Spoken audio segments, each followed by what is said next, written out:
दयालु छोले भटूरे वाले की कहानी। एक समय की बात है, एक छोटे से गांव में बलदेव नामक व्यक्ति रहता था। वह एक बड़े ही दयालु और उदार मनुष्य थे।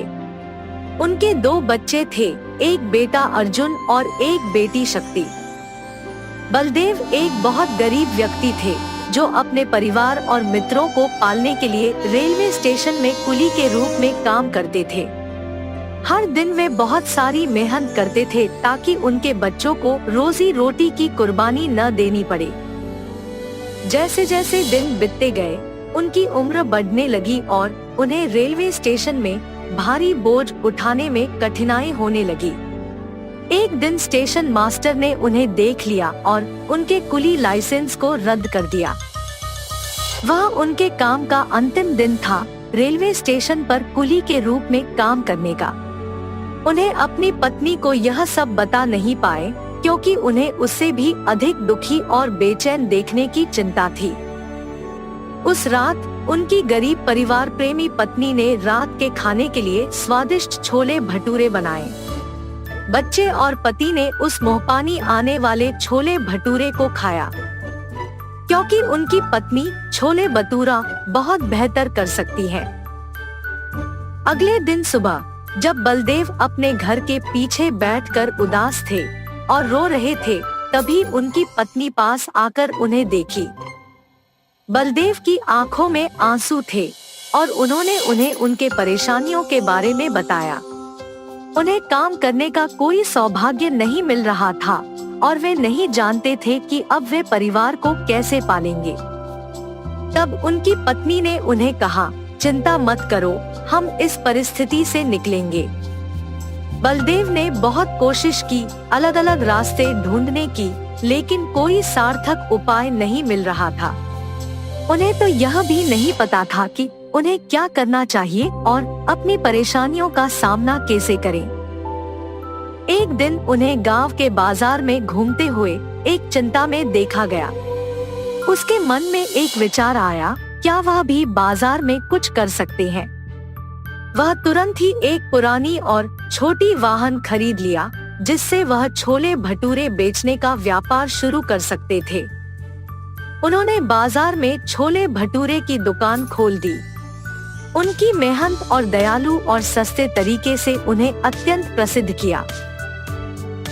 कभी कभी उन्होंने अपने छोले भटूरे को गरीबों को मुफ्त में दिया जो पैसे नहीं दे पा रहे थे। उन्होंने छोले भटूरे की कीमतें भी बहुत ही कम रखी जिससे लोग उनके पास आते और उनके उपायों को पसंद करते। बलदेव की अद्भुत मदद करने और स्वादिष्ट खाने के वजह से वे दयालु छोले भटूरे वाले के रूप में विख्यात हो गए। लेकिन उनके विपक्षी बाजार में एक चालाक व्यक्ति ने उन्हें चुनौती दी और उन्हें धीरे धीरे मारने का सोचा, जिसने विभिन्न गुंडों को भेजकर उनके व्यापार को समाप्त करवाने का योजना बनाई। जिस दिन उन्होंने व्यावसायिक दुश्मन के गुंडों को अपने पास आते देखा, वे खुद ही उन्हें मुफ्त में छोले भटूरे खिला दिए। उन्होंने दया की भावना से और अपनी मेहनत के फलस्वरूप उन्हें प्रायः अपनी दुकान पर आने लगे। धीरे धीरे दयालु छोले भटूरे वाले ने गांव और आसपास के कई गांवों में ख्याति प्राप्त की। उनके छोले भटूरे की महक लोगों को खींचती थी और वे उन्हें स्वादिष्ट भोजन का आनंद उठाने लगे। वे उनके समर्थन में एकजुट हो गए और अपने भोजन के लिए सिर्फ बलदेव के पास ही जाने लगे।